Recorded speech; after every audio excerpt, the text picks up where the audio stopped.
بمناسبة تخليد الشعب المغربي لعيد العرش 2013. اجتهاد الملك السامي في إصلاح القضاء وتخليقه جعل المجلس الأعلى للسلطة القضائية ينخرط بكافة مكوناته بكل تفان في هذا الورش الكبير، باعتبار أن تخليق القضاء واجب على الدولة وعلى القضاة أنفسهم. أصبح القضاء يدبر أمره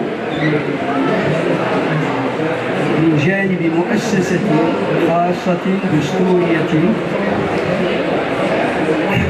منحت كل السلط لتدبير الوضعيات الخاصة بالقضاة وأيضا منظومة العدالة ككل.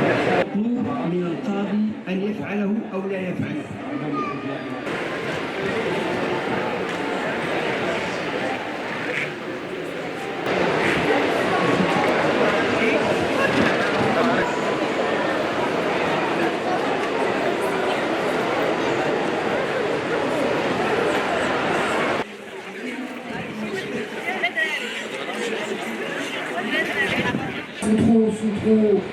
sont trop courts.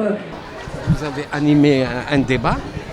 Parlez-nous certainement la littérature et le cinéma. Je pense qu'au-delà de ce débat, ou du moins du sujet de ce débat, ce que je trouve assez formidable, c'est qu'il y a une espèce de synergie là, qui est en train de se produire culturellement dans ce pays, et je crois qu'on devrait saluer tous les efforts qui sont mis en place, parce qu'il y a ce que j'expliquais tout à l'heure dans le débat, c'est que je pense qu'il y a un merveilleux champ des possibles. Alors maintenant, la littérature et le cinéma, évidemment, se marient parfaitement bien, mais ce que je trouve encore plus incroyable, c'est que la culture aujourd'hui est en train de devenir le fer de lance dans ce pays, et ça, franchement, c'est vraiment super agréable. Voilà. Un petit mot sur le salon.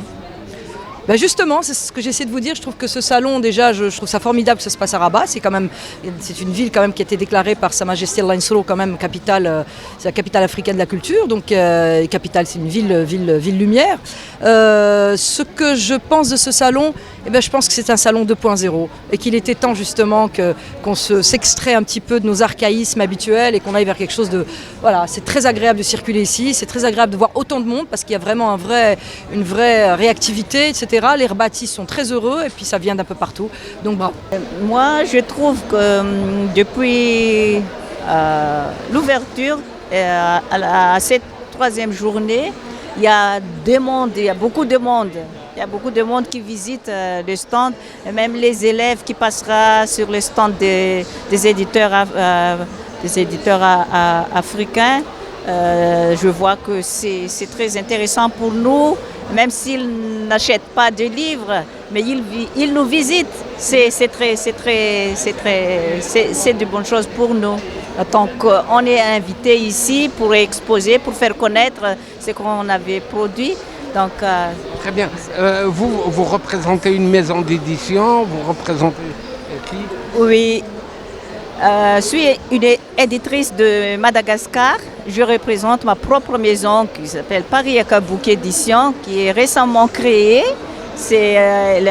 Paris Akabouk a été créée en plein Covid en 2020. Et je suis fière d'être ici, d'être invitée, participer à ce grand salon que je n'ai jamais vu. Comment elle s'appelle votre maison? Ma maison s'appelle Paris Kabouki. C'est là, Paris Kabouki, Madagascar. Il y a plusieurs écrivains et plusieurs éditeurs africains. Je pense que c'est l'expression Rabat, capitale de la culture africaine, n'est pas volée avec ce salon.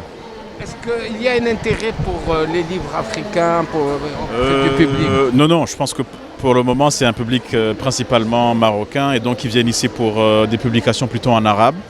Il y a certainement beaucoup plus d'intérêt pour les livres jeunesse, jeunes et enfants, mais pour nous autres qui éditons du livre pour adultes, c'est un peu compliqué. Mais ce n'est pas ça le plus important. Le plus important, c'est de nous rencontrer, de voir les éditeurs africains, comment est-ce qu'ils travaillent, de voir le public africain, de voir comment la culture s'exporte souvent au Maroc et d'apprendre.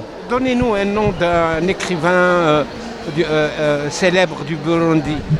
Contemporain. Contemporain. Alors malheureusement il est décédé, mais je pense que principalement l'œuvre d'écriture de Michel Kayoya, c'est un abbé Abbé Michel Kayoya est principal et il permet de comprendre vraiment la société burundaise. Je suis moi-même écrivain, j'écris en français, je suis traduit en anglais et nous espérons que lors du prochain salon de Ciel, de Rabat, nous allons venir avec beaucoup plus de livres de burundais. Je trouve que c'est une idée tellement intéressante parce que ça nous permet de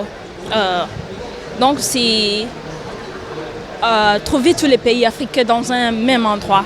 Pour nous, des étudiants qui viennent de l'Afrique subsaharienne, trouver des auteurs africains ici, de l'Afrique subsaharienne, c'est tellement intéressant parce qu'il y a des fois où on n'a pas toujours une occasion de trouver tous les auteurs dans un même endroit. Donc ce salon est tellement important pour nous. Et le Maroc, sa politique d'aller vers l'Afrique, les pays africains, les peuples africains. Sa politique d'aller vers le peuple africain, c'est une idée à encourager parce que ça permet de concrétiser l'idée de l'Union africaine.